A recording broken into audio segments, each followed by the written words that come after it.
ఇంకా మతాల పైన చిచ్చు పెడతావా? నువ్వు హిందువు ముస్లిం అని చెప్పి చెప్తావా? అందరు హిందువులమే. ముస్లిమ్స్ పైన ఏం కోపం ఉండదు. కోపం మీలాంటి వాళ్ళకు ఉంటుంది. రెచ్చగొట్టేటటువంటి నీలాంటి వాళ్ళకి మిస్టర్ జర్నలిస్ట్ బాలు నిన్నెవడన్నా మంచోడు అంటున్నారు బా? నిన్నెవరైనా మంచోడు అంటురా? నువ్వు చేసిన కథకు నువ్వు చేసిన దందాకు అందరు చీ అంటారు బయట. ఇంకా ఈయన మాట్లాడుతున్నాడు. ఇంకా చూడు ఎన్ని బండ్లు ఉన్నాయి మొత్తం? నీకు తెలిసిన బండ్లు ఎన్ని ఉన్నాయి? తెలియని బండ్లు ఎన్ని ఉన్నాయి? నీకు తెలిసిన ఎన్ని తెలియకుండానే దందా చేస్తున్నారు అంటే వాళ్ళు వేరే సార్.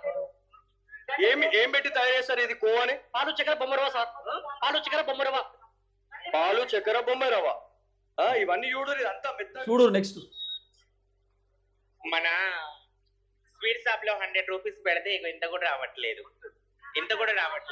కరెక్ట్ ఫ్యాక్ట్ చెప్పారు.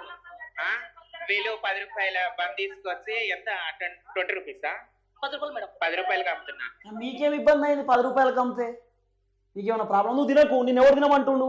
నువ్వు తినకు, సపరేట్ కూర్చో ఇంటికాడికి పోయి. నిన్నెవడ తినమని చెప్తుండా? లేకపోతే ఆయన ఏమైనా ఫోర్స్ చేస్తున్నా? రారి తినుర్రి రారి అని అంటుండా? చేతనైనోడు తింటారు, లేకపోతే సపరేట్ ఉంటారు. అందరు తినాలని రూల్ ఉందా?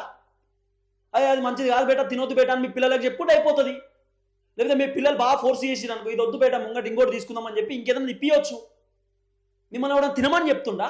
మీకు ఇష్టం కూడా తినరు, లేకపోతే లేదు. ఆ అన్న ఏమైనా ఫోర్స్ చేసిండా? పాపం ఆ అన్నం చూస్తే చాలా ఇబ్బంది అనిపించింది, బాధ అనిపించింది. అరే అన్న ఏంది ఇంత ఇన్నోసెంట్ లెక్క చూస్తుంది తెలుసా? అరే భయ్ నేనేమంటున్నా, మన తల్లిదండ్రులు కూడా బయట ఇబ్బంది పడతా ఉంటారు. ఆయన చూసినప్పుడు మా నాన్నను చూసేటట్టు అనిపించింది, ఆయన చూసినప్పుడు మా అన్నం చూసేటట్టు అనిపించింది. అరే మా నాన్న కూడా బయట ఎక్కడ అమ్మనీకి పోతే మా నాన్నను కూడా ఇట్లనే అవమానిస్తారేమో, మా నాన్నను కూడా ఇట్లనే చూస్తారేమో, చిన్న చూపు చూస్తారేమో అనిపించింది ఆయన చూసినప్పుడు.